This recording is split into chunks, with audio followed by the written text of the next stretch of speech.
Hello all, welcome to IAC. Happy Christmas to all.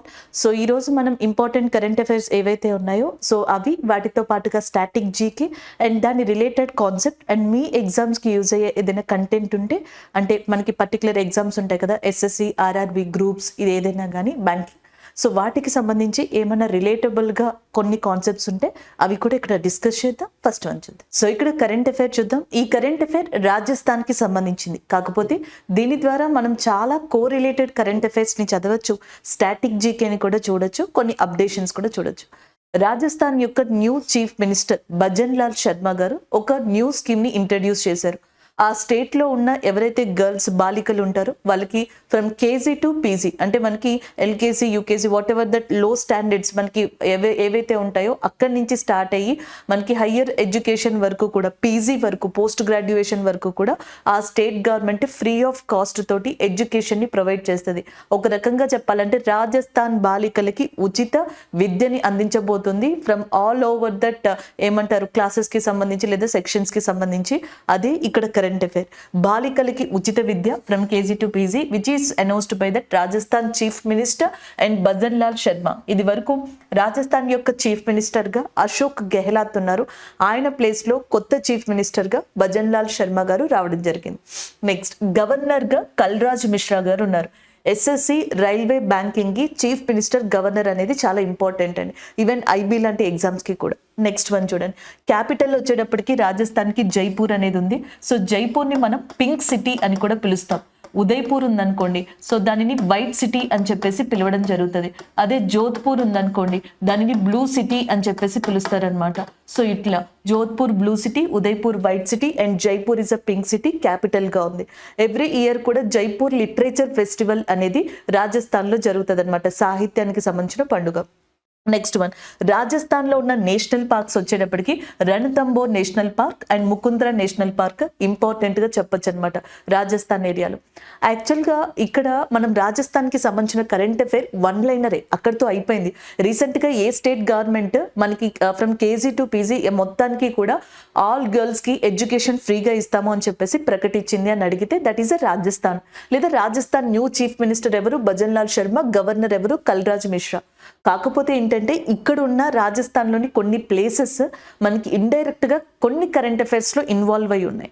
ఆ current affairs ఏంటి అనేది తెలుసుకోవాలంటే ఇవి ఇంపార్టెంట్ అనమాట. నేషనల్ పార్క్స్ గుర్తుపెట్టుకోండి, రణతంబోర్ అండ్ ముకుంద్రా. మీకు రణతంబోర్ అనే క్వశ్చన్ కాంబినేషన్లో కనిపిస్తే, క్వశ్చన్స్లో గనక రణతంబోర్ అని కనిపిస్తే స్టేట్ పెట్టాల్సి వస్తే ఆన్సర్ ఖచ్చితంగా రాజస్థాన్ అని చెప్పి గుర్తుపెట్టుకోండి. అలాగే నెక్స్ట్ ఇక్కడ ఒకసారి చూడండి. నెక్స్ట్ ఇంకా ఇంపార్టెంట్ ఇన్ఫర్మేషన్ వచ్చేటప్పటికి మీకు ఇక్కడ కొన్ని కోరిలేటెడ్ కరెంట్ అఫైర్స్ని డిస్కస్ చేద్దాం. టైగర్ రిజర్వ్స్, పులి సంరక్షణ కేంద్రాలు ఏవైతే ఉన్నాయో సో వాటికి రాజస్థాన్తో ఒక కరెంట్ అఫైర్ ఉందన్నమాట. మీకు ఆల్రెడీ తెలుసు, ప్రాజెక్ట్ టైగర్ అనేది 1973లో స్టార్ట్ అయింది, 1973లో. అది 2023కి 50 years కంప్లీట్ చేసుకుంది. ఫస్ట్ టైగర్ రిజర్వ్ ఇన్ ఇండియాలో బాందీపూర్గా చెప్తారనమాట.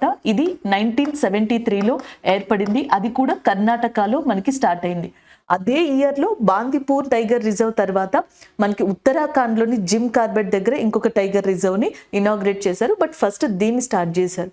ఇకపోతే రాజస్థాన్ విషయానికి వస్తే, రాజస్థాన్లో రణతంబోర్ అనే ఒక టైగర్ రిజర్వ్ ఉంది, సరిస్కా అనే ఒక టైగర్ రిజర్వ్ ఉంది, ముకుంద్రా అనే ఇంకొక టైగర్ రిజర్వ్ ఉంది, రామ్గర్ విషధారి అనే టైగర్ రిజర్వ్ ఉంది. దీన్ని ఎస్ఎస్సిలో చాలాసార్లు అడిగారు. రామ్గర్ విషధారి పులి సంరక్షణ కేంద్రం అనేది ఎక్కడ ఉంది అంటే రాజస్థాన్. ఇప్పుడు ఎందుకు చెప్పుకుంటున్నామంటే ఇప్పుడు రాజస్థాన్లో టోటల్గా ఎన్ని టైగర్ రిజర్వ్స్ ఉన్నాయి? 4 ఉన్నాయి. అయితే 5th టైగర్ రిజర్వ్ని రాజస్థాన్లో తీసుకొచ్చారు. దాని పేరు Karauli Dholpur tiger reserve. Karauli Dholpur tiger reserve లేదా పులి సంరక్షణ కేంద్రం రాజస్థాన్లో వచ్చిందనమాట. ఇది 54th tiger reserve of India. భారతదేశంలో 54వ పులి సంరక్షణ కేంద్రంగా ఉంది. రాజస్థాన్లో 5th టైగర్ రిజర్వ్గా గుర్తించబడిందని కూడా చెప్పొచ్చు. కొన్ని సార్లు ఏమవుతుంది అంటే కరెంట్ అఫైర్స్ని చాలా డిఫరెంట్గా ఇస్తున్నారు, ఎంత చదివినా మేము పెట్టలేకపోతున్నాం, ఇలాంటి క్వశ్చన్స్ స్టూడెంట్స్ నుంచి వస్తూ ఉంటాయి. దానికి కారణం చెప్తాను చూడండి. సో ఇప్పుడు టైగర్ రిజర్వ్స్ రాజస్థాన్లో 5 అని మీరు గుర్తుపెట్టుకుంటారు. 54th టైగర్ రిజర్వ్ ఏది అంటే కరౌలి ధోలాపూర్ అని చెప్పేసి గుర్తుపెట్టుకోవడం జరుగుతుంది. ఒక్కొక్కసారి కాంబినేషన్లో క్వశ్చన్స్ పడతాయి. ఇప్పుడు రణతంబోర్ నేషనల్ పార్క్ సవాయి అనే ప్రాంతంలో ఉంది. నెక్స్ట్ వన్, సరిస్కా అనేది అల్వార్లో ఉంది అండ్ ముకుంద్రా అనేది కోటాలో ఉంది, రామ్గర్ విషధారి భోంది అనే ఏరియాలో ఉంది. సో కొన్నిసార్లు కొన్ని ఏరియాస్ని ఇచ్చి అది కరెక్టా కాదా అని అడుగుతారు. అలాంటప్పుడు ప్రతి నేషనల్ పార్క్కి ప్రతి టైగర్ రిజర్వ్కి ఏరియాస్ని చదవాలంటే చాలా కష్టం. కానీ రీసెంట్గా కరెంట్ అఫైర్స్లో ఏమన్నా ఉంటే వాటిని చదవాలన్నమాట. వీటన్నిటిలో మీరు గుర్తుపెట్టుకోవాల్సింది Mukundra tiger reserve, Mukundra national park, Mukundra tiger reserve ఏదైతే కోటాలో లొకేట్ అయి ఉందో. కోటా టైగర్ రిజర్వ్ అన్న ముకుంద్రా టైగర్ రిజర్వ్ అన్న ఒకటే, ఇది రాజస్థాన్లో ఉంది. కోటా అనే ఏరియాలో రాజస్థాన్లో మనకి చంబల్ నది అనేది ఉంది, Chambal river which is a tributary of Yamuna. అయితే ఈ సంవత్సరం చంబల్ రివర్ దగ్గర వరల్డ్ లోనే first time river heritage front అనే దాన్ని ఏర్పాటు చేశారంట. అండ్ ఇండియాలో especially for the first time సిస్టమ్గా కూడా చెప్పొచ్చు అనమాట. రివర్ హెరిటేజ్ ఫ్రంట్ అనే దాన్ని చంబల్ దగ్గర ఏర్పరిచారు. ఇది కోటాలో ఉంది. In Kota we have a tiger reserve. So అందుకని చెప్పేసి చదవాలి. ఇలాగ మనకి డిఫరెంట్గా క్వశ్చన్ని ఫ్రేమ్ చేసే ఛాన్సెస్ ఉన్నాయి. నెక్స్ట్ వన్ చూడండి. And UNESCO world heritage sites, UNESCO intangible cultural list ఇలాంటివి ఎక్కువగా మనకి న్యూస్లో కనిపిస్తూ ఉన్నాయి. యునెస్కో యొక్క హెడ్ క్వార్టర్స్ మీకు ఆల్రెడీ తెలుసు, ప్యారిస్లో ఉంది. అయితే యునెస్కో యొక్క వరల్డ్ హెరిటేజ్ సైట్స్ రాజస్థాన్లో ఏమున్నాయంటే, ఒకటి క్యోలాడియో నేషనల్ పార్క్ అనేది ఒకటి ఉంది, జంతర్ మంతర్ అనే ప్లేస్ ఒకటి ఉంది, హిల్స్ ఆఫ్ ఫోర్ట్స్ అని చెప్పేసి ఒకటి ఉంది. ఈ హిల్స్ ఫోర్ట్స్లో మనకి 7 హిల్స్ ఉన్నాయన్నమాట. ఒకటి Chittorgarh fort, Kumbhalgarh fort, Ranthambore fort, Amber and as well as Gagron fort. ఒక్కొక్కసారి ఎస్ఎస్సి లాంటి క్వశ్చన్స్లో ఆర్ఆర్బిలో కుంభల్గర్ ఫోర్ట్ అనేది ఇండియాలో ఏ స్టేట్లో ఉంది అని చెప్పేసి అడిగిన ప్రీవియస్ క్వశ్చన్స్ కూడా ఉన్నాయి. That is nothing but Rajasthan ఏరియాగా చెప్పచ్చు. ఇక ఎస్ఎస్సికి రైల్వేస్కి సంబంధించి ఈవెన్ మేబీ ఐబీలో అడిగే ఛాన్సెస్ కూడా ఉంటాయి. One of the most favourite topic folk dance, జానపద నృత్యాలుగా చెప్తాం. సో దీంట్లో గూమర్ డాన్స్ గురించి అడగచ్చు, కల్బెలియా, కత్పుత్లి. కత్పుత్లి అంటే మనకి పప్పెట్ షో, తోలుబొమ్మలాట లాంటిది అనమాట. అది కల్బెలియా, గూమర్ ఇవన్నీ కూడా important folk dance in Rajasthan. మనం రాజస్థాన్ యొక్క కరెంట్ అఫైర్ గురించి డిస్కస్ చేసాం. అండ్ దానితో పాటుగా chief minister, governor, national parks గురించి డిస్కస్ చేసాం, tiger reserves, one of the updated current affair, దానితో పాటుగా యునెస్కో వరల్డ్ హెరిటేజ్ సైట్స్ గురించి కూడా చెప్పాం. అయితే రాజస్థాన్లో ఇంకా ఇంపార్టెంట్ కోరిలేటెడ్ కరెంట్ అఫైర్స్ ఉన్నాయి. ఒకసారి అవి కూడా చూద్దాం. నాథూరామ్ మృదా అనే పర్సన్ ఇటీవల వార్తల్లో ఉన్నారు. Nathuram Mirdha one of the important freedom fighter in India. So స్వతంత్ర సమరయోధుడు, పార్లమెంటేరియన్. సో ఈయన మెంబర్ ఆఫ్ పార్లమెంట్గా కూడా వర్క్ చేశారు. అండ్ యాజ్ వెల్ యాజ్ ఒక సమాజవాది కూడా. ఎలాంటి పర్సన్ ఎవరైతే ఉన్నారో ఈయన యొక్క విగ్రహాన్ని వైస్ ప్రెసిడెంట్ ఆఫ్ ఇండియా, భారత ఉపరాష్ట్రపతి అయిన జగదీప్ ధాన్కర్ ఎవరైతే ఉన్నారో ఆయన రీసెంట్గా 2023లో ఇనాగ్రేట్ చేయడం జరిగింది రాజస్థాన్లో. సో దానివల్ల ఇది న్యూస్లోకి రావడం జరిగింది అనమాట. And the next Mukundra tiger reserve రాజస్థాన్లో ఉంది, రామ్గర్ విషధారి రాజస్థాన్లో ఉంది. అయితే ఇక్కడ రీసెంట్గా టైగ్రస్ని రిలీజ్ చేయాలి అని చెప్పేసి ఎన్వైర్మెంట్ మినిస్టర్, పర్యావరణ మంత్రిత్వ శాఖకి సంబంధించిన మంత్రి భూపేంద్ర యాదవ్ గారు మిగతా వాళ్ళతో డిస్కస్ చేసి డిసైడ్ అవ్వడం జరిగింది. ఇండియాలో టైగర్ పాపులేషన్ని ఇంక్రీజ్ చేద్దామని చెప్పేసి అనుకుంటున్నారు. దీంట్లో భాగంగా ముకుంద్రా టైగర్ రిజర్వ్లోకి, రామ్గర్ విషధారి టైగర్ రిజర్వ్లోకి ఒక్కొక్క టైగ్రస్ని రిలీజ్ చేసి టైగర్ పాపులేషన్ని పెంచడానికి సో ఏదో ఒక డిఫరెంట్ కైండ్ ఆఫ్ ప్లాట్ఫామ్ని తీసుకురాకపోతున్నారు అనమాట. అందుకని భూపేంద్ర యాదవ్ గారు ఈ డెసిషన్ని తీసుకోవడం జరిగింది. అలాగే రాజస్థాన్లో మనకి లక్కీ మేళా, లేకపోతే దీన్నే కైలాదేవి చైత్ర యాత్ర అని కూడా పిలుస్తారంట. సో దీన్ని కండక్ట్ చేయడం జరిగింది. Recently Lakhi Mela is conducted లేదా Lakhi Mela is conducted and which of the following states in India అని అడిగితే రాజస్థాన్. లేదా కైలాదేవి చైత్రయాత్ర ఎక్కడ చేశారు అంటే Rajasthan. And next international literature festival ఎక్కడంటే జైపూర్. జైపూర్ ఏమని పిలుస్తారంటే పింక్ సిటీ. అలాగే great Indian bustard, great Indian bustard అంటే బట్టమేక పిట్ట అని కూడా పిలుస్తారు. ఇది రాజస్థాన్ యొక్క స్టేట్ ఏమంటారు ఇంపార్టెంట్ బర్డ్గా కూడా ఉంది. దీన్ని గుర్తుపెట్టుకోవచ్చు అనమాట దీన్ని. And state animal, Rajasthan state యానిమల్గా గ్రేట్ ఇండియన్ బస్టర్డ్ అనేది ఉంది. అది ఒకసారి చూసుకోండి.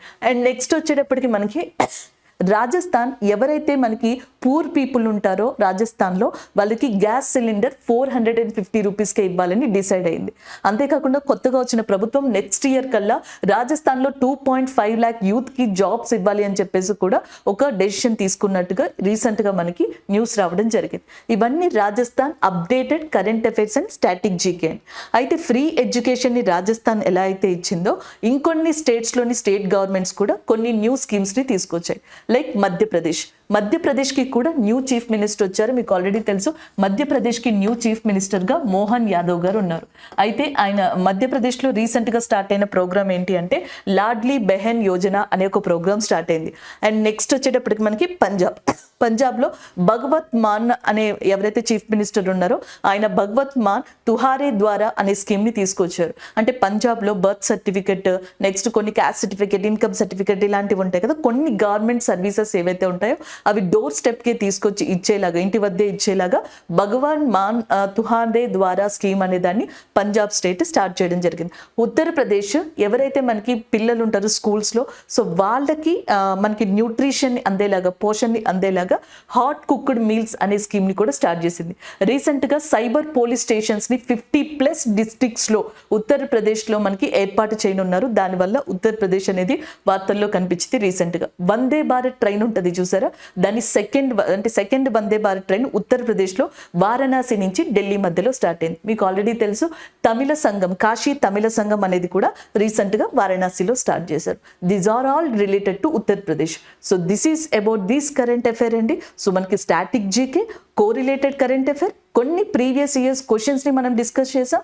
అండ్ యాజ్ వెల్ యాజ్ కొంత correlated current affairs for other state కూడా డిస్కస్ చేయడం జరిగింది. So next current affair defence oriented గా కూడా మీరు చూడొచ్చు. ఇక్కడ Indian Ocean naval symposium, Hindu మహాసముద్రంలో నావికాదళ సింపోజియం అనేది రీసెంట్ గా కండక్ట్ చేయడం జరిగింది. సో ఇది ఎన్నోసారి అంటే 8th ఎడిషన్ గా చెప్పొచ్చు. దీన్ని థాయిలాండ్ లోని బ్యాంకాక్ లో కండక్ట్ చేయడం జరిగింది. సో థాయిలాండ్ లో ఏ కంట్రీ అనేది థాయిలాండ్ అని గుర్తుపెట్టుకోండి.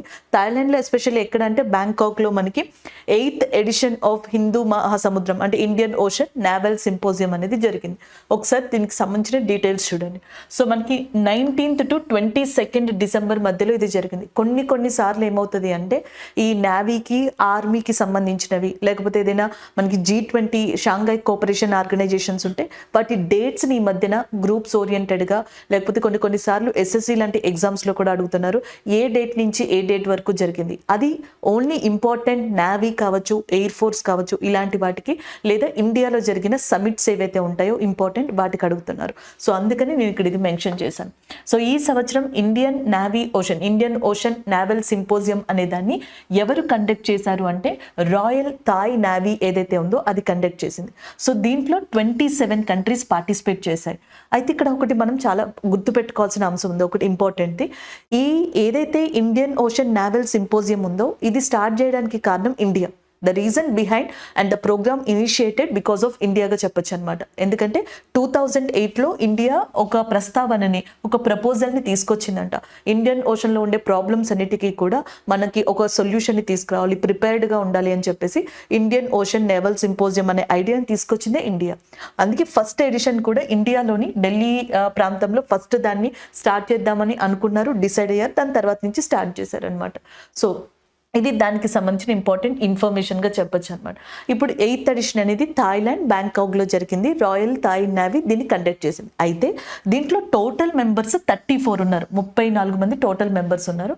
అయితే పార్టిసిపేట్ చేసిన కంట్రీస్ ఎన్ని అంటే 27 కంట్రీస్ దీంట్లో పార్టిసిపేట్ చేయడం జరిగింది. అది ముఖ్యంగా మీరు గుర్తుపెట్టుకోవాల్సిన అంశం.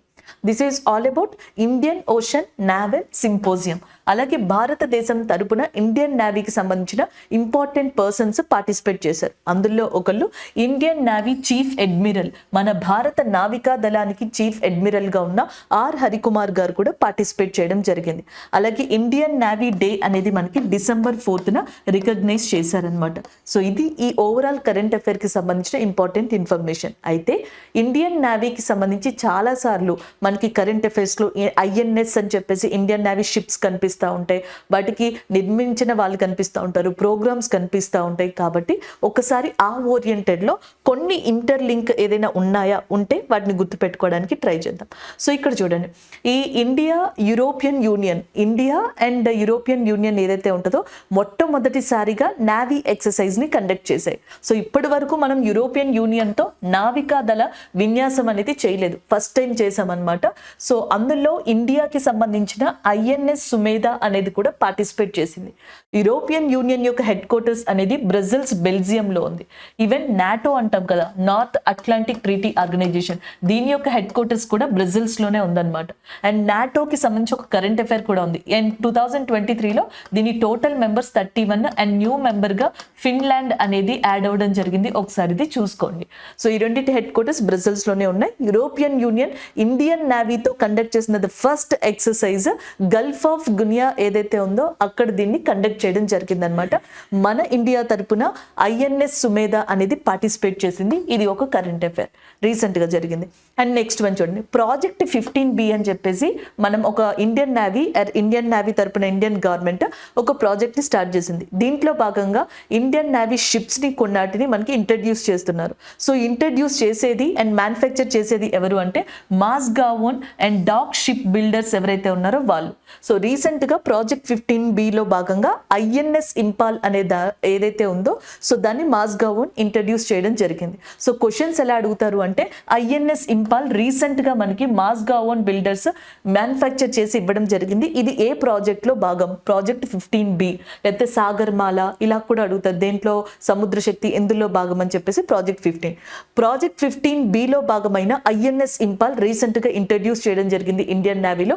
దీన్ని మ్యానుఫ్యాక్చరర్ ఎవరు అని అడుగుతారు, మాస్గావోన్ గా గుర్తుపెట్టుకోవాలి. ఇది ఇంకొక కరెంట్ అఫైర్. అలాగే ఓషన్ షీల్డ్ అనే ఏదైతే ఒక నేవీ ఎక్సర్సైజ్ ఉందో లేదా నేవీకి సంబంధించిన సిస్టమ్ ఉందో దానిని యూరోపియన్ యూనియన్ రీసెంట్ గా కండక్ట్ చేయడం జరిగింది. అండ్ మీరు గుర్తుపెట్టుకోవాల్సింది దీంట్లో ఇండియా పార్టిసిపేట్ చేయలేదు. యూరోపియన్ యూనియన్ మెంబర్స్ ఏవైతే ఉంటాయో అవన్నీ కలిసి రీసెంట్ గా ఈ ఓషన్ షీల్డ్ ఎక్సర్సైజ్ అనే దాంట్లో మనకి పార్టిసిపేట్ చేశాయి. దీనికి కారణం ఒక రకంగా రష్యా ఉక్రెయిన్ కి సంబంధించిన ప్రాబ్లమ్స్ అనేవి చెప్తున్నాయి అనమాట. రష్యా ఉక్రెయిన్ మధ్యలో ఉన్న ప్రాబ్లమ్స్ వల్ల యూరోపియన్ యూనియన్ కంట్రీస్ కొంచెం ప్రిపేర్డ్ గా ఉండాలన్న ఉద్దేశంతో ఈ ఓషన్ షీల్డ్ అనే ఒక ఏమంటారు ఎక్సర్సైజ్ లాంటిది అనొచ్చు లేకపోతే ప్రిపేర్నెస్ లాంటిది అనొచ్చు రీసెంట్ గా కండక్ట్ చేయడం జరిగింది. Next one, Indian coast guard కి డైరెక్టర్ జనరల్ గా 25th డైరెక్టర్ జనరల్ గా రాకేష్ పాల్ గారు అపాయింట్ అయ్యారు. బ్యాంకింగ్ వాళ్ళకి ఇది బాగా యూజ్ అవుతుందని అపాయింట్మెంట్ లో డైరెక్ట్ గా అడుగుతారు. Who is newly appointed as a Indian coast guard director general? Rakesh Rampal. So మిమ్మల్ని ఇంకా కొంచెం ఇబ్బంది పెట్టాలి అనుకుంటే గనక రాకేష్ పాల్ గారు ఎన్నోవ డైరెక్టర్ జనరల్ గా ఎంపిక అయ్యారని అడుగుతారు. 25th డైరెక్టర్ జనరల్ గా ఎంపిక అవడం జరిగింది. ఇలాంటి క్వశ్చన్స్ ని అడిగే ఛాన్సెస్ ఉన్నాయి. నెక్స్ట్ వన్, సో మనకి సాల్వాక్స్ ఎక్సర్సైజ్ అనేది ఇండియన్ నేవీకి యుఎస్ నేవీకి సంబంధించిన యుద్ధ విన్యాసం. యుఎస్ కి ఇండియాకి మధ్యలో చాలా విన్యాసాలు ఉన్నాయి.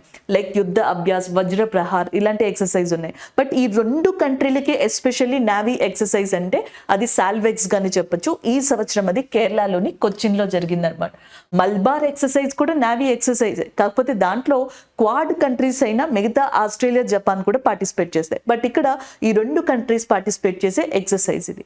మనకి ఇండియా స్టార్ట్ చేసిన ప్రోగ్రామ్ సముద్రాలను కాపాడుకోవడం కోసం, సీస్ ని ప్రొటెక్ట్ చేసుకోవడం కోసం సాగర్ అనే దాన్ని స్టార్ట్ చేసింది. Security and growth for all in the region. ఈ ఎబ్రివేషన్స్ ని అడుగుతారు.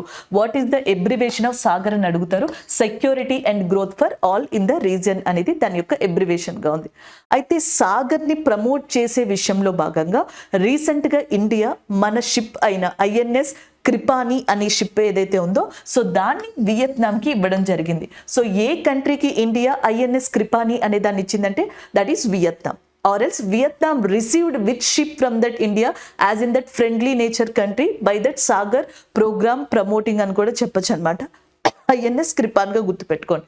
నెక్స్ట్ వన్, నెక్స్ట్ వచ్చేటప్పటికి జ్వీలీ లడాక్ అనే ఒక ప్రోగ్రామ్ ని ఎక్సర్సైజ్ అంట. జ్వీలీ లడాక్ అనే ఎక్సర్సైజ్ ని రీసెంట్ గా ఇండియన్ నేవీ లడాక్ లో కండక్ట్ చేయడం జరిగింది. దీని ఉద్దేశం సో మన ఆర్మీ ఫోర్సెస్, నేవీ ఫోర్సెస్ కి సంబంధించిన ఇంపార్టెన్స్ ని అక్కడ ఉన్న యూత్ కి తెలియజేయడమే. దీంట్లో భాగంగా ఒక మోటార్ సైకిల్ ర్యాలీ లాంటి దాన్ని కూడా నిర్వహించడం జరిగిందంట. నెక్స్ట్ వచ్చేటప్పటికి జల్ రహత్. జల్ రహత్ అనేది ఇండియన్ ఆర్మీకి సంబంధించిన గజరాజ్ గ్రూప్ అనేది ఏదైతే ఉందో ఈ గజరాజ్ ట్రూప్స్ తోటి నేషనల్ డిజాస్టర్ కి సంబంధించిన ఇంకొన్ని ఫోర్సెస్ కలిపి అస్సాంలోని మానస్ రివర్ దగ్గర కండక్ట్ చేశారు. జల్ రహత్ అస్సాంలో మానస్ రివర్ దగ్గర కండక్ట్ చేశారు. వియత్నాంకి ఐఎన్ఎస్ కృపాని ఇవ్వడం జరిగింది. Sagar abbreviation SALVEX is an exercise between Indian Navy and US Navy which is conducted in Kochi, and Director General Rakesh Pal is a new Director General of that Indian Coast Guard గా చెప్పొచ్చు. ఇవి కో-రిలేటెడ్ current affairs. దానితో పాటుగా 2023లో important గా ఉన్న current affairs గా చెప్పొచ్చు. అయితే దీంట్లో స్టాటిక్ జీకే పాయింట్కి వస్తే మనం కొంచెం డిఫరెంట్గా ఇక్కడ డిస్కస్ చేయొచ్చు. ఏషియన్ సమిట్ గురించి డిస్కస్ చేయొచ్చు. సో చాలా మందికి వచ్చే డౌట్ ఏంటంటే, చెప్పుకున్నదేమో నావీ ఎక్సర్సైజ్, అది కూడా ఇండియన్ నావీకి సంబంధించింది, ఇండియన్ ఓషన్ కి సంబంధించింది. మరి ఏషియన్ సమిట్ ఎందుకు చెప్పుకోవాలి, అది ఒకసారి ఇక్కడ చూద్దాం. ఏషియన్ సమిట్ అంటే association of south east Asian nations గా చెప్తాం. ఆసియా ఆగ్నేయ దేశాల కూటమిగా చెప్తాం అనమాట. అయితే దీంట్లో మెయిన్ గా ఉండే మెంబర్స్ ఎవరంటే Brunei, Cambodia, Indonesia, Myanmar, Thailand, Vietnam, Philippines, Singapore, Malaysia, Laos. India is not a member in that Asian summit. Asia కూటమిలో భారతదేశం మెంబర్ కాదనమాట. అయితే 2023లో ఏషియన్ సమిట్ అనేది ఎక్కడ జరిగిందంటే ఇండోనేషియాలోని జకర్తా అనే ప్లేస్ ఏదైతే ఉందో అక్కడ ఈ ఏషియన్ సమిట్ అనే దాన్ని 2023లో కండక్ట్ చేశారు. అలాంటప్పుడు ఇండోనేషియా అనేది కూడా కరెంట్ అఫైర్స్ లోనే ఉంది కదా.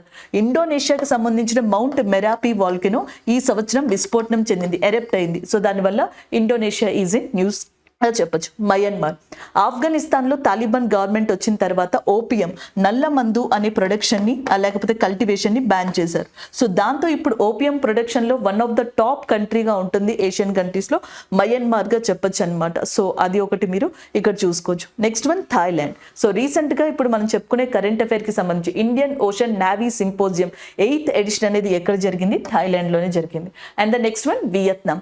ఐఎన్ఎస్ కృపాని అనే దాన్ని ఇండియా సాగర్ ప్రాజెక్ట్ లో భాగంగా వియత్నాంకి ఇవ్వడం జరిగింది. And the next one Asian development bank ADB, Asia అభివృద్ధి బ్యాంక్ యొక్క హెడ్ క్వార్టర్స్ ఫిలిప్పైన్స్ లో ఉంది. సో ఆసియా డెవలప్మెంట్ బ్యాంక్ ఇండియాలో ఇండస్ట్రియల్ కారిడార్ డెవలప్మెంట్ కోసం అని చెప్పేసి $250 million ని లోన్ గా రీసెంట్ గా ఇవ్వడం జరిగింది. సో అది దానికి సంబంధించి ఇంపార్టెంట్ గా చెప్పొచ్చు. ఇలా డిఫరెంట్ కరెంట్ అఫైర్స్ తో ఏషియన్ సమిట్ కి సంబంధించిన ఇంపార్టెంట్ కంట్రీస్ అన్ని కరెంట్ అఫైర్స్ లో ఉన్నాయి. సో కాబట్టి అటు ఏషియన్ సమిట్ ని చెప్పుకున్నట్టు ఉంటది. సో దాంతో పాటుగా కరెంట్ అఫైర్స్ ని కూడా ఇక్కడ కన్క్లూడ్ చేసాం. So this is all about that Indian navy ocean navy symposium current affair గా చెప్పొచ్చు. సో నెక్స్ట్ వన్ డేకి సంబంధించింది. నేషనల్ ఫార్మర్స్ డే, జాతీయ రైతు దినోత్సవం అనేది December 23rd ఎవ్రీ ఇయర్ కూడా సెలబ్రేట్ చేసుకుంటున్నారు. దీనికి కారణం ఫార్మర్ ప్రైమ్ మినిస్టర్ మాజీ ప్రధానమంత్రి చౌదరి చరణ్ సింగ్ గారు. సో ఇక్కడ మీరు చూడొచ్చు, ఫార్మర్ ప్రైమ్ మినిస్టర్ అయిన చౌదరి చరణ్ సింగ్ గారి యొక్క జ్ఞాపకార్థంగా 2001 నుంచి ఇండియన్ గవర్నమెంట్ ఎవ్రీ ఇయర్ కూడా December 23rd అనే దాన్ని ఫార్మర్స్ డే కింద డిక్లేర్ చేసింది. సో ఈ సంవత్సరం దాని యొక్క theme providing smart solutions for sustainable food security and resilience అనేది దాని యొక్క థీమ్ గా ఉందన్నమాట. అండ్ నెక్స్ట్ వచ్చేటప్పటికి ఆంధ్రప్రదేశ్ ప్రభుత్వం డిఫరెంట్ ఫార్మర్స్ డేని సెలబ్రేట్ చేసుకుంటుంది. అంటే నేషనల్ ఫార్మర్స్ డే వచ్చేటప్పటికి మనకి December 23rd, Andhra Pradesh farmers day అనేది ఒకటి ఉందన్నమాట. అది 8th July. Former chief minister of Andhra Pradesh YS ఎవరైతే మనకి రాజశేఖర్ రెడ్డి గారు ఉన్నారో ఆయన యొక్క జ్ఞాపకార్థంగా July 8th ఆంధ్రప్రదేశ్ గవర్నమెంట్ మనకి ఆంధ్రప్రదేశ్ ఫార్మర్స్ డే అనే దాన్ని రికగ్నైజ్ చేసింది. అండ్ ద నెక్స్ట్ వన్, మొన్నటి వరకు కూడా నరేంద్ర సింగ్ తోమార్ గారు అగ్రికల్చర్ మినిస్టర్ ఆఫ్ ఇండియా కింద ఉన్నారు. వ్యవసాయ శాఖ మంత్రిగా నరేంద్ర సింగ్ తోమార్ గారు ఉన్నారు. అయితే 7 days ముందర నరేంద్ర సింగ్ తోమార్ గారి ప్లేస్ లో అర్జున్ ముండా గారు రావడం జరిగింది అగ్రికల్చర్ మినిస్టర్ గా. ఒక్కసారి ఈ చేంజ్ ని మీరు క్రాస్ వెరిఫై చేసుకోండి. ఇది చేంజ్ అయిందండి రీసెంట్ గా, ఒకసారి చూడండి. అలాగే నెక్స్ట్ మనకి ఈ అగ్రికల్చర్ రిలేటెడ్ గా కొన్ని ఇంపార్టెంట్ రిలేటెడ్ కరెంట్ అఫైర్స్ ఉన్నాయి. అవి కూడా ఇక్కడ ఒకసారి చూద్దాం. దట్ ఈస్ MS స్వామినాథన్ గారు. సో మనకి లాల్ బహదూర్ శాస్త్రి గారు ప్రైమ్ మినిస్టర్ గా ఉండగా ఆయన ఒక నినాదాన్ని ఇచ్చారు, జై జవాన్ జై కిసాన్. ఈ టైటిల్ ని ఇచ్చింది, ఈ స్లోగన్ ఇచ్చింది లాల్ బహదూర్ శాస్త్రి గారు. ఆ టైంలో అగ్రికల్చర్ కి సంబంధించి చాలా ఇంప్లిమెంటేషన్స్ అనేవి తీసుకున్నాం. అదే టైంలో ఈ గ్రీన్ రెవల్యూషన్ గురించి కూడా చర్చించడం జరిగింది. దాన్ని తర్వాత కాలంలో, అంటే ఆయన యొక్క తర్వాత కాలంలో MS స్వామినాథన్ గారి యొక్క అధ్యక్షతన గ్రీన్ రివల్యూషన్ ఇండియాలో తీసుకొచ్చారు. హరిత విప్లవాన్ని. అందుకే father of green revolution in ఇండియాగా ఎవరిని పిలుస్తారు అంటే ఎంఎస్ స్వామినాథన్ గారిని పిలుస్తారు. హరిత విప్లవ పితామహుడు. రీసెంట్ గా ఆయన చనిపోవడం జరిగింది, ఈ సంవత్సరమే చనిపోయారు. ఒబిచరీస్ లో ఎంఎస్ స్వామినాథన్ గారు ఉన్నారు కాబట్టి ఖచ్చితంగా గ్రీన్ రివల్యూషన్ గురించి అడిగే ఛాన్సెస్ ఉన్నాయి. ఇది 2 types లో వచ్చిందండి. First green revolution, second green revolution. So దీంట్లో ఎక్కువగా లబ్ధి పొందిన క్రాప్స్ లో వీట్ ఏదైతే ఉందో, గోధుమ ఉంది, అలాగే నెక్స్ట్ రైస్, వరి అనేది కూడా ఉందన్నమాట. ఒకసారి చూసుకోండి. దీనివల్ల మనకి వీట్ ప్రొడక్షన్ అనేది చాలా బాగా పెరిగింది. అయితే రీజనల్ ఇంబ్యాలెన్సెస్ అనేవి వచ్చాయి. మేజర్ కొన్ని క్రాప్స్ మీదే మనకి కాన్సన్ట్రేషన్ ఎక్కువైంది. పల్సెస్, పప్పు దినుసులు ఏవైతే ఉన్నాయో అవి బాగా మనకి ఇబ్బంది పడ్డాయి. పల్సెస్ క్రాప్ మీద నెగిటివ్ ఇంపాక్ట్ అనేది గ్రీన్ రెవల్యూషన్ క్రియేట్ చేస్తే వీట్ రైస్ ప్రొడక్షన్ని అది ఒక తారా స్థాయికి తీసుకెళ్ళిందని చెప్పొచ్చు. ఒక డిఫరెంట్ జోన్లోకి దాన్ని హైక్ చేసిందని కూడా చెప్పొచ్చు అనమాట. అండ్ పంజాబ్ ఎక్కువగా లబ్ధి పొందిన స్టేట్స్లో ఉంటుంది. వీట్ బౌల్ ఆఫ్ ఇండియా అని కూడా ఒక రకంగా పంజాబ్ని చెప్పొచ్చు. ఎస్ఎస్సి వాళ్ళకైతే నార్మల్ ఏ ఎగ్జామ్లోనైనా కామన్గా అడిగే question wheat is which kind of crop అని చెప్పేసి అడుగుతారు. వీట్ని రబీ క్రాప్ అని చెప్పేసి అంటారు, లేదా వింటర్ క్రాప్ అని చెప్పేసి పిలుస్తారు ఇలా. అలాగే ఎంఎస్ స్వామినాథన్ గారికి సంబంధించి కొన్ని అవార్డ్స్ వచ్చాయి. ఇది చాలా ఇంపార్టెంట్ అండి. ఎంఎస్ స్వామినాథన్ గారు చనిపోయిన తర్వాత ఒక పెద్ద బిగ్ డిబేట్ ఇండియాలో నడిచింది. ఈయనకి భారతరత్న ఎందుకు ఇవ్వలేదు అని, లేకపోతే ఈయనకి సంబంధించి కొన్ని ఇంపార్టెంట్ ఏవైతే అవార్డ్స్ ఉన్నాయో అవి డిలే అయినాయి అని. సో ఇట్లా మనకి డిస్కషన్స్లోకి వచ్చాయి. అయితే ఎంఎస్ స్వామినాథన్ గారికి పద్మశ్రీ అవార్డుని 1967లోనే డిక్లేర్ చేశారు. పద్మభూషణ్ అవార్డుని 1972లో డిక్లేర్ చేశారు. పద్మ విభూషణ్ అవార్డుని 1989లో డిక్లేర్ చేయడం జరిగింది. ఆయనకి 3 అవార్డ్స్, పద్మ అవార్డ్స్ అనేవి వచ్చాయి. బట్ భారత రత్న అనేది ఆయనకి రాలేదండి జనరల్గా. ఇవి గుర్తుపెట్టుకోవాలి ఆయనకి సంబంధించి. అంతేకాకుండా వరల్డ్ ఫుడ్ ప్రైజ్ 1987లో కూడా ఆయనకి లభించింది. 2023లో వరల్డ్ ఫుడ్ ప్రైజ్ అనేది యుఎస్ఏకి సంబంధించిన హైదీ కున్ అనే విమెన్కి వెళ్ళడం జరిగింది, ఎంపిక కావడం జరిగింది. 2023లో world food prize USA women అయిన ఎవరైతే హైదీ కుహన్ అనే పర్సన్ ఉన్నారో ఆమెకి రావడం జరిగింది. 1987లో అయితే మన ఎంఎస్ స్వామినాథన్ గారికి వచ్చిందనమాట. సో నార్మన్ గారినేమో ఫాదర్ ఆఫ్ గ్రీన్ రివల్యూషన్ గా పిలుస్తారు. Father of green revolution in India కింద అయితే మాత్రం మనకి ఎంఎస్ స్వామినాథన్ గారిని పిలవడం జరుగుతుంది. నెక్స్ట్ వన్ చూడండి. సో రీసెంట్ గా union ministry of agriculture artificial intelligence టెక్నాలజీతో కూడిన 24/7 రన్ అయ్యే ఒక యాప్ ని రిలీజ్ చేసింది. దాని పేరే కృషి 24/7. సో దీంట్లో ఏంటంటే అగ్రికల్చర్ కి సంబంధించిన అప్డేట్స్, గవర్నమెంట్ స్కీమ్స్, సబ్సిడీస్ ఇవన్నీ కూడా మనకి జనరల్గా రావడం జరుగుతుంది. సో ఇవి చూసుకోవచ్చు అనమాట. అలాగే next prime minister Kisan drone scheme అనే దాన్ని కూడా లాంచ్ చేశారనమాట, ఈ ఫర్టిలైజర్స్ వాటికి సంబంధించి. అండ్ ద నెక్స్ట్ వన్ ప్రధానమంత్రి ఫసల్ బీమా యోజన, ఏదైతే మనకి పంట నష్ట బీమా పథకం అంటాం కదా, గతంలోనే గవర్నమెంట్ ఆఫ్ ఇండియా దీనికి సంబంధించి లాంచ్ చేసింది. ప్రధానమంత్రి కిసాన్ సమ్మాన్ నిధి, సో మనకి సంవత్సరానికి 6,000 రూపీస్ని అర్హులైన వ్యవసాయదారులందరికీ కూడా మనకి అందించడం జరుగుతుంది అనమాట. 4 ఇన్స్టాల్మెంట్స్లో దీన్ని ఇస్తారండి. అంటే మనకి ప్రతి 3 monthsకి 2,000 రూపీస్ చొప్పున 4 ఇన్స్టాల్మెంట్స్లో ఈ 6,000 రూపీస్ని కూడా మనకి ఇవ్వడం జరుగుతుంది అనమాట. ఒకసారి ఇది మీరు చూసుకోవచ్చు. సో ఇలా టోటల్గా మనకి జనరల్గా ప్రధానమంత్రి కిసాన్ సమ్మాన్ నిధి ద్వారా 80 మిలియన్ ఫార్మర్స్, 80 మిలియన్ ఫార్మర్స్ ఇండియాలో మనకి బెనిఫిట్ పొందుతున్నట్టుగా రీసెంట్ రిపోర్ట్ అనేది చెప్పడం జరిగింది. దాంతోపాటుగా తెలంగాణలోనేమో మనకి ఒక ఫార్మర్స్ రిలేటెడ్ స్కీమ్ అనేది ఇచ్చారు, రైతు బంధు అనేది. అండ్ ఆంధ్రప్రదేశ్లో రైతు భరోసా స్కీమ్ అని ఇచ్చారు. ఆంధ్రప్రదేశ్లో రైతు భరోసా స్కీమ్, కిసాన్ సమ్మాన్ నిధి, ఈ రెండింటిని కలుపుకొని టోటల్గా ఒక రైతుకి 13,500 ఎవరైతే బెనిఫిషరీ ఉన్నారో ఆ బెనిఫిషరీకి 13,500 వెళ్తాయి. అంటే స్టేట్ గవర్నమెంట్ తరపున రైతు భరోసా, ప్రధానమంత్రి కిసాన్ సమ్మాన్ నిధి తరపున 6,000 టోటల్ కలిపి 13,500 ఆ ఫార్మర్కి వెళ్ళడం జరుగుతుంది అనమాట. సో ఇవి అప్డేట్స్గా చెప్పొచ్చు అనమాట మనకి ఫార్మర్స్ డేకి సంబంధించి. నెక్స్ట్ కరెంట్ అఫైర్స్ స్పోర్ట్స్ కేటగిరీకి సంబంధించిందిగా చూడొచ్చు. ఇక్కడ మీరు చూడండి. సో ఇక్కడ వచ్చేటప్పటికి మనకి చెన్నై గ్రాండ్ మాస్టర్స్ టోర్నమెంట్ అనేది రీసెంట్గా జరిగింది. సో ఈ టోర్నమెంట్లో డి గుకేష్ ఈ టైటిల్ని గెలుచుకోవడం జరిగింది. సెకండ్ ప్లేస్లో అర్జున్ ఎరిగేసి అనే పర్సన్ మనకి ఉండడం జరిగింది. అండ్ నెక్స్ట్ పి హరికృష్ణ గారు థర్డ్ ప్లేస్లో ఉండడం జరిగింది. సో దానికి సంబంధించిన కరెంట్ అఫైర్ ఇది. అలాగే నెక్స్ట్ ఇంటర్నేషనల్ చెస్ డే అనేది ఎవ్రీ ఇయర్, అంతర్జాతీయ చదరంగ దినోత్సవం అనేది మనకి 20th జూలైన నిర్వహిస్తారనమాట. And the next international chess federation ఏదైతే ఉందో సో దాని యొక్క హెడ్ క్వార్టర్స్ లాసెన్లో ఉంది, which is located in Switzerland. So కాబట్టి హెడ్ క్వార్టర్స్ అనేవి రైల్వేస్కి చాలా ఇంపార్టెంట్ అండి. ఇప్పుడు మీకు ఎస్ఎస్సి జీడీ ఎగ్జామ్ ఉంది కదా, వాళ్ళకి కూడా హెడ్ క్వార్టర్స్ కానీ ఛాంపియన్షిప్స్ కానీ ఇవి ఇంపార్టెంట్, అవి చూసుకోండి. వరల్డ్ చెస్ ఛాంపియన్షిప్ వచ్చేటప్పటికి నెక్స్ట్ ఇయర్ ఇది మనకి కెనడాలోని టొరాంటోలో జరగబోతుంది.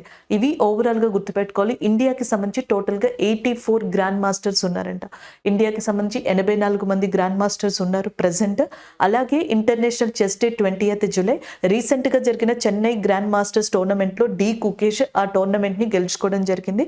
ఇంటర్నేషనల్ ఫెడరేషన్ ఏదైతే ఉందో చెస్ ఫెడరేషన్, ఇది స్విట్జర్లాండ్లోని లసానేలో ఉంది. సో ఇది ఓవరాల్గా ఈ కరెంట్ అఫైర్కి సంబంధించిన ఇంపార్టెంట్ ఇన్ఫర్మేషన్గా మనం చెప్పొచ్చు. నెక్స్ట్ కరెంట్ అఫైర్ చూద్దాం. So next one Khelo India youth గేమ్స్కి సంబంధించింది. బట్ నేను అక్కడ ఖేలో ఇండియా గేమ్స్ అని రాశాను, కొంచెం చూసుకోండి. ఖేలో ఇండియా యూత్ గేమ్స్ ఏవైతే ఉంటాయో అవి నెక్స్ట్ ఇయర్ 2024లో తమిళనాడులో స్టార్ట్ కాబోతున్నాయి. దానికి సంబంధించిన కరెంట్ అఫైర్ ఇది. 2024లో ఎక్కడ స్టార్ట్ కాబోతున్నాయి అంటే తమిళనాడు. ఆల్రెడీ ఇది మనకి తెలిసిందే, కాకపోతే దాని మాస్కట్ ఏదైతే ఉందో సో దాన్ని అనౌన్స్ చేశారు. దానివల్ల మనం మళ్ళీ ఈ కరెంట్ అఫైర్ని రిపీట్ చేయాల్సి వస్తుంది. దీని 6th ఎడిషన్ అండి, ఇది 6వసారి అనమాట ఖేలో ఇండియా యూత్ గేమ్స్ని నిర్వహించడం. దీని యొక్క మాస్కెట్ సింబల్ వచ్చేటప్పటికి వీర మాంగై అనేది దాని యొక్క సింబల్గా ఉందంట. సో మనకి 19th to 31st Jan 2024లో ఈ గేమ్స్ జరుగుతాయి.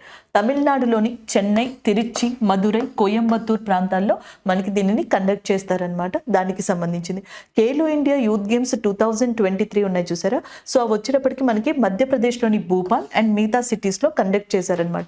మహారాష్ట్ర దీంట్లో టాప్గా నిలవడం జరిగింది, హర్యానా సెకండ్ ప్లేస్లో ఉంది దానికి సంబంధించి. అలాగే ఇంకొన్ని ఇంపార్టెంట్ చూద్దాం. ఈ ఖేలో ఇండియా గేమ్స్ ఉన్నాయి చూసారా. సో దీనికి సంబంధించి ఒక డిఫరెంట్ కైండ్ ఆఫ్ కాన్సెప్ట్ని మనం క్రియేట్ చేసుకుని గుర్తుపెట్టుకోవచ్చు. అసలు ఇండియా ఈసారి మనకి ఏషియన్ గేమ్స్ కావచ్చు, ఏషియన్ పారా గేమ్స్ కావచ్చు, సో దాంట్లో వన్ ఆఫ్ ద టాప్ పర్ఫార్మెన్స్ని చూపించిందని చెప్పాలి. ఏషియన్ గేమ్స్, ఏషియన్ పారా గేమ్స్ రెండు కూడా మనకి చైనాలోనే జరిగాయి అనమాట. సో అయితే ఏషియన్ గేమ్స్లో వచ్చేటప్పటికి ఇండియా 107 మెడల్స్ని గెలుచుకోవడం జరిగింది. ఏషియన్ పారా గేమ్స్కి వచ్చేటప్పటికి ఇండియా 111 మెడల్స్ని గెలుచుకోవడం జరిగిందనమాట. సో దీనికి కారణంగా మనకి గవర్నమెంట్ అఫీషియల్స్ ఏం చెప్తున్నారంటే ఖేలో ఇండియా గేమ్స్ లాంటివి బాగా యూజ్ అయ్యాయి అని చెప్తున్నారు. ఖేలో ఇండియా గేమ్స్ వచ్చేటప్పటికి చూడండి 2018లో ఢిల్లీలో స్టార్ట్ అయింది ఇది. నెక్స్ట్ వన్ 2019లో మహారాష్ట్రలో పూణేలో జరిగింది. 2020లో గౌహతి ఇన్ అస్సాంలో జరిగింది. నెక్స్ట్ 2021 హర్యానాలోని పంచకులా అనే ప్లేస్లో జరగాలి, బట్ కోవిడ్ లాక్డౌన్ వల్ల జరగలేదు. అది 2022లో కండక్ట్ చేశారు. నెక్స్ట్ 2023 మధ్యప్రదేశ్ భూపాల్లో జరిగిందనమాట. ఇది 2023 అండి, మధ్యప్రదేశ్ భూపాల్లో జరిగింది. ఇప్పుడు మనకి 2024 తమిళనాడులో జరగబోతుంది.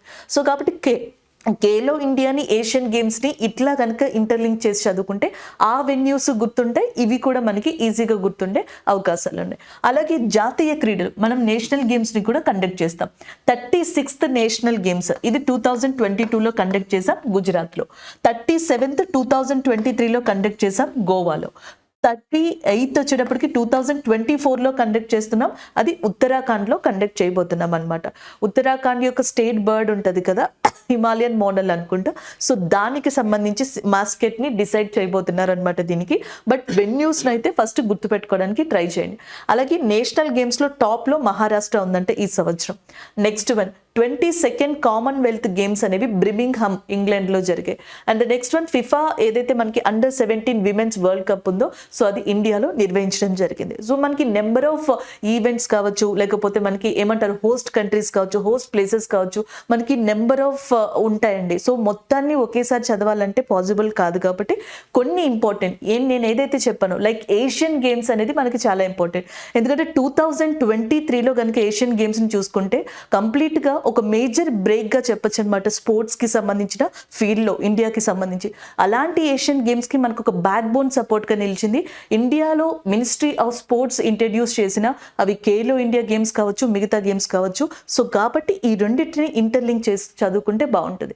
అలాగే నెక్స్ట్ వచ్చేటప్పటికి ఫస్ట్ టైం ఇండియాలో ఖేలో ఇండియా పారా గేమ్స్ అనేవి కూడా స్టార్ట్ చేశారు 2023లో. ఖేలో ఇండియా పారా గేమ్స్ 2023 అనేది ఫస్ట్ టైం ఈసారి న్యూఢిల్లీలో నిర్వహించడం జరిగింది. This is all about this current affair అండి. ఖేలో ఇండియా యూత్ గేమ్స్ 2024 తమిళనాడులో జరగబోతున్నాయి. దాని మాస్కెట్ వచ్చేటప్పటికి Veera Mangai. This is all about this current affair and next నుంచి. సో మనం ఇప్పుడు MCQs అనేవి ఏవైతే ఉన్నాయో అవి డిస్కస్ చేద్దాం. ఫస్ట్ వచ్చేటప్పటికి 2024 year has been declared by that United Nation with which theme. So మనకి ఐక్యరాజ్య సమితి ప్రతి ఇయర్ కూడా ఏదో ఒక ఇంపార్టెన్స్తో ఆ ఇయర్ని రికగ్నైజ్ చేయడం జరుగుతుంది. అండ్ ఫర్ ఎగ్జాంపుల్ 2023 దానిని ఇంటర్నేషనల్ ఇయర్ ఆఫ్ మిల్లెట్, అంతర్జాతీయ చిరుధాన్యాల ఇయర్ కింద 2023ని ఐక్యరాజ్య సమితి రికగ్నైజ్ చేయడం జరిగింది. ఇది మనకి చాలా ఇంపార్టెంట్ అండి ఎగ్జామ్ పాయింట్ ఆఫ్ వ్యూలో. ఎందుకంటే ఈ మిల్లెట్స్ని ఇంటర్నేషనల్ ఇయర్ కింద గుర్తించడానికి యునైటెడ్ నేషన్కి one of the reason India. So మనకి ఇండియాకి ఫస్ట్లో ఇండిపెండెన్స్ వచ్చిన తర్వాత మెయిన్ ఇంపార్టెన్స్ ఉన్న క్రాప్ ఏది అంటే ఈ చిరుధాన్యాలు లేదా మిల్లెట్స్గా చెప్పడం జరుగుతుంది. సో దాని తర్వాత మనకున్న డిఫరెంట్ కండిషన్స్ వల్ల మనం కంప్లీట్గా ఆ క్రాప్స్ని వీట్, రైస్ వీటి మీదకి షిఫ్ట్ అవ్వాల్సి వచ్చింది. సో కాబట్టి ఇది గుర్తుపెట్టుకోవాలి. నెక్స్ట్ వన్ 2021లో వచ్చేటప్పటికి మనకి international year for peace and development, శాంతి మరియు అభివృద్ధి. సో ఇది కూడా మనం ఒక రకంగా గెస్ చేయొచ్చు. ఎందుకంటే ఈ ఇయర్ మనకి రష్యా ఉక్రెయిన్కి సంబంధించి కావచ్చు, అజర్బైజాన్ అర్మేనియాకి సంబంధించి కావచ్చు, అలాగే ఇజ్రాయెల్ గాజాకి సంబంధించి కావచ్చు. ఇలా మనకి డిఫరెంట్ కైండ్ ఆఫ్ కంట్రీస్లో మీకు ఆల్రెడీ తెలుసు ఒక వార్ లాంటి సిచ్యువేషన్ ఉందని. సో కాబట్టి ఈ టైంలో పీస్కి సంబంధించిన ఇంపార్టెంట్ కరెంట్ అఫైర్స్ అన్ని మీరు ఒకసారి చూసుకుంటూ ఉండాలి. ఈ ఇయర్ 2023లో నోబెల్ పీస్ ప్రైజ్ అనేది మనకి నర్గిస్ మొహమ్మదీకి రావడం జరిగింది. ఇలాంటి పీస్ ప్రైజ్ అందుకున్న ఇరాన్కి సంబంధించిన రెండవ మహిళగా కూడా మనకి నర్గిస్ మొహమ్మదీ గారు ఉన్నారు. ఇండియాకి సంబంధించి మదర్ తెరిసా గారికి 2014లో కైలాష సత్యార్థి గారికి ఈ అవార్డు అనేది రావడం జరిగింది. సో ఇవి ఓరియంటెడ్గా మీరు చూసుకుంటూ ఉండండి. అలాగే ఈ ఇయర్ అంటే నెక్స్ట్ ఇయర్ 2024ని ఇంటర్నేషనల్ ఇయర్ ఆఫ్ క్యామ్లైట్స్, అంతర్జాతీయ ఒంటెల దినోత్సవంగా యునైటెడ్ నేషన్ రికగ్నైజ్ చేసింది. సో 2024 నుంచి ఇది అప్లై అవుతుంది అనమాట. మీకు యునైటెడ్ నేషన్ గురించి ఆల్రెడీ తెలుసు. UN యొక్క హెడ్ క్వార్టర్స్ అనేది న్యూయార్క్లో ఉంది. యునైటెడ్ నేషన్లో టోటల్గా 193 మెంబర్స్ ఉన్నారు. ఇండియా కూడా వన్ ఆఫ్ ద మెంబర్గా దీంట్లో ఉందని మనకు ఆల్రెడీ తెలుసు. అలాగే యునైటెడ్ నేషన్కి సంబంధించిన అఫీషియల్ లాంగ్వేజెస్ గుర్తుపెట్టుకోండి. రైల్వేస్ వాళ్ళకి ఇది బాగా యూజ్ అవుతాయి. ఈవెన్ GD వాళ్ళకి కూడా ఇలాంటి కరెంట్ అఫైర్స్, ఇంటర్నేషనల్ ఆర్గనైజేషన్స్ మీద వచ్చే ఏ కరెంట్ అఫైర్ అయినా మీకు కరెంట్ అఫైర్ పరంగా, స్టాటిక్ జీకే పరంగా కూడా యూజ్ అవుతుంది. సో దీన్ని కూడా గుర్తుపెట్టుకోండి. అలాగే యునైటెడ్ నేషన్కి ఇంపార్టెంట్గా ఒక ఆర్గాన్ ఉంది, యునైటెడ్ నేషన్ జనరల్ అసెంబ్లీ అంటాం. సో ఈ year 78th meeting of United nation general assembly అనేది న్యూయార్క్లో జరిగింది. కాకపోతే ఈ అసెంబ్లీ మీటింగ్ ఏదైతే ఉంటుందో అది ఒక ఇంపార్టెన్స్ని క్రియేట్ చేసింది, ఒక రకంగా ఇష్యూ అని కూడా చెప్పొచ్చు. ఎందుకంటే యునైటెడ్ నేషన్ జనరల్ అసెంబ్లీలో US ప్రెసిడెంట్ జో బైడెన్ తప్ప మిగతా వాళ్ళు ఎవరు అటెండ్ కాలేదంట. వన్ ఆఫ్ ద బిగ్గెస్ట్ కంట్రీస్కి సంబంధించిన ప్రెసిడెంట్స్ కావచ్చు, ప్రైమ్ మినిస్టర్స్ కావచ్చు, including India's prime minister Narendra Modi garu. So ఆయన కూడా ఈ మీటింగ్కి అటెండ్ కాలేదు. అండ్ యునైటెడ్ నేషన్ సెక్యూరిటీ కౌన్సిల్లో మనకి టోటల్గా 15 మెంబర్స్ ఉంటారు. ఈ యునైటెడ్ నేషన్ సెక్యూరిటీ కౌన్సిల్లో 5 ఏమో పర్మనెంట్ మెంబర్స్ ఉంటారు అండ్ 10 నాన్ పర్మనెంట్ మెంబర్స్ ఉంటారు. సో ఒకటి గుర్తుపెట్టుకోండి, ఇండియా ఈ సంవత్సరం నుంచి యునైటెడ్ నేషన్ సెక్యూరిటీ కౌన్సిల్లో నాన్ పర్మనెంట్ మెంబర్స్లో లేదు. అది ఒకటి మీరు అప్డేట్ చేసుకోవాలి. ఎందుకంటే 2022 డిసెంబర్ దాకా India is a member of United nation security council, non permanent member. But ఇప్పుడు కాదనమాట, అది కూడా గుర్తుపెట్టుకోండి. ఈ 5 మెంబర్స్ ఎవరైతే పర్మనెంట్ మెంబర్స్ ఉన్నారో అది రష్యా కావచ్చు, ఈవెన్ మనకి ఏమంటారు USA కావచ్చు, UK కావచ్చు. మొత్తం ఈ 5 పర్మనెంట్ మెంబర్స్లో ఓన్లీ జో బైడెన్ ఎవరైతే ఉన్నారో ఆయన ఆయనే దీనికి అటెండ్ అయ్యారంట. ఇరాన్ యొక్క ఎవరైతే ప్రెసిడెంట్ ఉన్నారో ఇబ్రహీం రైజీ, అలాగే నెక్స్ట్ వచ్చేటప్పటికి మనకి టర్కీ ప్రెసిడెంట్ ఎవరైతే ఉన్నారో ఎర్డోగన్, అండ్ వీళ్ళు మాత్రమే దీనికి అటెండ్ అయినట్టుగా చెప్తున్నారు. అండ్ ఉక్రెయిన్కి సంబంధించిన జెలెన్స్కీ కూడా దీంట్లో అటెండ్ అవ్వడం జరిగింది. కాబట్టి యునైటెడ్ నేషన్ జనరల్ అసెంబ్లీకి సంబంధించి ఎక్స్పెక్టెడ్ కరెంట్ అఫైర్, ఈవెన్ గ్రూప్స్కి కూడా అది ఒక మంచి స్కోప్ ఉన్న కరెంట్ అఫైర్గా చెప్పొచ్చు. సో ఇలా ఇంటర్లింక్ చేసుకుని చదవండి. ఈ స్కోప్ నుంచి మనకి ఈ జోనర్ నుంచి మిస్ అయ్యే ఛాన్సెస్ తక్కువ ఉంటాయి. This is all about this MCQ అండి. సో నెక్స్ట్ వన్ చూడండి. So which ministry has launched Mitro application అని చెప్పేసి ఉంది, లేదా యాప్గా కూడా చెప్పొచ్చు. సో మనకి ఆల్రెడీ తెలుసు ఈ పార్ట్ మిత్రో యాప్ అనేది మనకి మినిస్ట్రీ ఆఫ్ టెక్స్టైల్స్ ఏదైతే ఉందో అది లాంచ్ చేసింది. ఇది ఆల్రెడీ మనకి 2 రోజుల నుంచి 3 డేస్ నుంచి ఉన్న కరెంట్ అఫైరే, బట్ మనం MCQలో డిస్కస్ చేసుకుంటున్నాం. మినిస్ట్రీ ఆఫ్ టెక్స్టైల్స్ ఏదైతే ఉందో సో మనకి ఈ పార్ట్ మిత్రో యాప్ అనే దాన్ని ఇవ్వడం జరిగింది. మీకు తెలుసో ఆల్రెడీ జూట్కి సంబంధించి వెస్ట్ బెంగాల్ అనేది చాలా ఫేమస్ అని చెప్పొచ్చు. ఈవెన్ ఇండియాలో టాప్ మోస్ట్ ప్రొడక్షన్ జూట్కి సంబంధించి, జనపనారకు సంబంధించి వెస్ట్ బెంగాల్ ఉంది. అయితే ఈ జూట్ ప్రొడక్షన్ని ఇంకా ఎక్కువగా పెంపొందించేందుకు దీనికి సంబంధించిన ప్రాబ్లమ్స్, సొల్యూషన్స్, ఇన్ఫర్మేషన్ ఇదంతా కూడా ఈ యాప్ ద్వారా మినిస్ట్రీ ఆఫ్ టెక్స్టైల్స్ ఏదైతే ఉందో అది ఇవ్వబోతుంది, దానికి సంబంధించిన ఎంసీక్యూ ఇది. సో నెక్స్ట్ ఎంసీక్యూ చూద్దాం. Which force has been entrusted by that ministry of home affairs to the security of the parliament house complex. So మీకు ఆల్రెడీ రీసెంట్గా తెలుసు, న్యూ పార్లమెంట్లో మనకి ఒక ఇష్యూ అనేది జరిగింది. ఒక రకంగా చెప్పాలంటే చొరబాటు అని కూడా చెప్పొచ్చు అనమాట. సో ఈ నేపథ్యంలో మనకి ఏ కింద ఆర్మ్డ్ ఫోర్స్కి ఈ పార్లమెంట్ యొక్క సెక్యూరిటీని, అది కూడా పార్లమెంట్ హౌస్ కాంప్లెక్స్ యొక్క సెక్యూరిటీని ఇవ్వడం జరిగింది మినిస్ట్రీ ఆఫ్ హోమ్ అఫైర్స్ అని చెప్పేసి ఇవ్వడం జరిగింది. ఆప్షన్స్లో ITBP, Indo Tibetan border police, border security force, central industrial security force and Sashastra Seemabal అని చెప్పేసి ఉన్నాయి. సో మనకి central industrial security force CISF ఏదైతే ఉందో, సో దానికి పార్లమెంట్ హౌస్ కాంప్లెక్స్ కి సంబంధించిన సెక్యూరిటీ బాధ్యతల్ని మినిస్ట్రీ ఆఫ్ హోమ్ అఫైర్స్ ఇవ్వడం జరిగింది. హోం మంత్రిత్వ శాఖకి మంత్రిగా మనకి అమిత్ షా గారు ఉన్నారు. సిఐఎస్ఎఫ్ కి డీజీ డైరెక్టర్ జనరల్ గా నీనా సింగ్ గారు ఉన్నారు. సో ఇవి గుర్తుపెట్టుకోండి. నెక్స్ట్ కరెంట్ అఫైర్ చూద్దాం. సో నెక్స్ట్ ఎంసీక్యూ చూడండి. Which bank launched tulip program. Tulip అనే ప్రోగ్రామ్ ని ఎవరు లాంచ్ చేశారు? లైక్ ట్యూలిప్ అంటే ఇక్కడ అర్థం term with unit linked insurance plan. So ఇది ఒక ఇన్సూరెన్స్ ప్లాన్కి సంబంధించింది. దీన్ని రీసెంట్గా హెచ్డిఎఫ్సినా, కొటక్ మహీంద్రానా, ఎల్ఐసినా, సో ఎవరు లాంచ్ చేశారని అడుగుతున్నారు. కొటక్ మహీంద్రా లైఫ్ ఇన్సూరెన్స్ ఏదైతే ఉందో అది రీసెంట్గా మనకి tulip term with unit linked insurance plan అనే దాన్ని లాంచ్ చేయడం జరిగింది. Option B is the correct answer. Next one చూద్దాం. So next MCQ. Thar desert ఎక్కడ ఉంది? థార్ ఎడారి ఎక్కడ కలదు? సో మనకి థార్ డెజర్ట్ ఆల్రెడీ తెలుసు, రాజస్థాన్లో ఉంది. బట్ పర్టికులర్గా ఎక్కడుంది అని అడుగుతున్నారు. లైక్ ఉదయ్పూర్ని సిటీ ఆఫ్ లేక్స్ అని కూడా పిలవచ్చు, రాజస్థాన్లో ఉంది. అండ్ వైట్ సిటీ అని కూడా పిలవచ్చు. బట్ థార్ ఎడారి ఇక్కడ లేదు. అజ్మీర్ అనేది మనకి హిస్టారికల్ ఇంపార్టెంట్ ప్లేస్గా చెప్పచ్చు. And Jaisalmer and Pushkar. జైసల్మీర్ ఏదైతే ఉందో సో ఇక్కడ ఉంది థార్ డెజర్ట్ అనేది రాజస్థాన్లో. ఆప్షన్ బి అనేది కరెక్ట్ ఆన్సర్ అవుతుంది. దీన్ని గోల్డెన్ సిటీ అని కూడా పిలుస్తారంట జనరల్గా. సో అది కూడా మీరు గుర్తుపెట్టుకోవచ్చు. రాజస్థాన్ మనం ఎక్కువగా చెప్పుకోవడం జరిగింది కాబట్టి ఈరోజు కరెంట్ అఫైర్స్లో. సో దానికి సంబంధించిన ఒక స్టాట్ పాయింట్ని ఇక్కడ మనం మెన్షన్ చేయడం జరిగింది.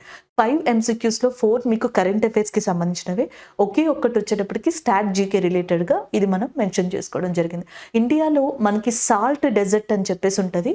అది రన్ ఆఫ్ కచ్ గుజరాత్లో ఉంది. సో దీన్ని బయోస్పియర్ అని కూడా అనొచ్చు అనమాట గుజరాత్లో. అలాగే కోల్డ్ డెజర్ట్ లడాఖ్లో ఉంది. అండ్ శాండ్ డెజర్ట్ ఇసుక ఎడారి థార్లో ఉంది రాజస్థాన్. ఈ రోజు ఏవైతే మనం కరెంట్ అఫైర్స్ డిస్కస్ చేసామో వాటి యొక్క రివ్యూ చూద్దాం. The first one, free education for girls. Rajasthan ప్రభుత్వం రీసెంట్గా మనకి ఒక స్కీమ్ని ప్రకటించింది, KG to PG. సో మొత్తం ఆ రాష్ట్రంలోని ఎవరైతే విమెన్స్ అంటే గర్ల్స్ ఉన్నారో, బాలికలు, వాళ్ళందరికీ కూడా ఫ్రీ ఎడ్యుకేషన్ని కల్పించనున్నట్టుగా రాజస్థాన్ యొక్క న్యూ చీఫ్ మినిస్టర్ మనకి భజన్ లాల్ శర్మ గారు చెప్పడం జరిగింది. అయితే రాజస్థాన్కి సంబంధించిన స్టాట్ జీకే, దాని కోరిలేటెడ్ కరెంట్ అఫైర్స్ ఇవన్నీ కూడా మనం ఇక్కడ డిస్కస్ చేసుకోవడం జరిగింది. రాజస్థాన్ యొక్క గవర్నర్గా కల్రాజ్ మిశ్రా ఉన్నారు. Next, Indian Ocean navy symposium అనేది మనకి 8th ఎడిషన్గా చెప్పొచ్చు, థాయిలాండ్లోని బ్యాంకాక్లో జరిగింది. సో దీనికి ఇండియాకి సంబంధించిన నావీ చీఫ్ ఎవరైతే ఉన్నారో అడ్మిరల్ ఆర్ హరికుమార్ గారు, సో ఆయన కూడా పార్టిసిపేట్ చేయడం జరిగింది. అండ్ దాంతో పాటుగా మనం ఇంపార్టెంట్ నావీకి సంబంధించిన అప్డేట్స్ ఏవైతే ఉన్నాయో అవి ఇక్కడ డిస్కస్ చేసుకున్నాం. నేషనల్ ఫార్మర్స్ డే అనే దాని గురించి December 23rd సెలబ్రేట్ చేసుకుంటారని, దానికి సంబంధించిన ఇంపార్టెన్స్ ఏదైతే ఉందో దానికి జాతీయ రైతు దినోత్సవానికి అది మనం డిస్కస్ చేసాం. అండ్ నెక్స్ట్ వన్, చెన్నైకి సంబంధించి చెస్ గ్రాండ్ మాస్టర్స్ ఛాంపియన్షిప్ అనేది జరిగింది. సో దీంట్లో గ్రాండ్ మాస్టర్ ఆఫ్ ఇండియా అయిన డి గుకేష్ గారు ఎవరైతే ఉన్నారో ఆయన టైటిల్ విన్నర్ గా ఉన్నారు. అర్జున్ గారు 2nd పొజిషన్ లో, and as well as P Harikrishna గారు ఎవరైతే ఉన్నారో ఆయన 3rd పొజిషన్ లో ఉండడం జరిగింది. అండ్ నెక్స్ట్ వచ్చేటప్పటికి మనకి ఖేలో ఇండియా యూత్ గేమ్స్ కి సంబంధించిందిగా చెప్పొచ్చు. ఖేలో ఇండియా యూత్ గేమ్స్ 2024 తమిళనాడులో జరగనున్నాయి. అయితే ఈ తమిళనాడులోని చెన్నై అండ్ మదురై, తిరుచి, కోయంబత్తూరు సిటీస్లో ఇది జరుగుతుంది. ఆల్రెడీ కరెంట్ అఫైర్ ఉంది. కాకపోతే ఇప్పుడు వచ్చిన అప్డేట్ ఏంటంటే దీని యొక్క మ్యాస్కట్ ఏదైతే ఉందో ఆ మ్యాస్కట్ని రీసెంట్గా మనకి అనౌన్స్ చేయడం జరిగింది, దానికి సంబంధించింది. అండ్ నెక్స్ట్ వన్, MCQsని డిస్కస్ చేసాం, ఒక స్టాటిక్ జీకేని డిస్కస్ చేసాం. దాంతోపాటుగా 4 అప్డేటెడ్ కరెంట్ అఫైర్స్. ఒకటి, యునైటెడ్ నేషన్ 2024కి సంబంధించిన ఇంటర్నేషనల్ ఇయర్ని ప్రకటించింది. దాన్ని జూట్కి సంబంధించి మినిస్ట్రీ ఆఫ్ టెక్స్టైల్స్ ఏదైతే ఉందో ఒక యాప్ని ప్రకటించడం జరిగింది, అలాంటి MCQని. అండ్ రాజస్థాన్కి సంబంధించిన థార్ డెజర్ట్ ఏదైతే ఉందో దానికి సంబంధించిన MCQని, ఇలా 5 టాప్ MCQsని మనం డిస్కస్ చేయడం జరిగింది. కొటక్ మహీంద్రాకి సంబంధించింది ఇట్లా. So this is all about this current affairs అండి. Thank you.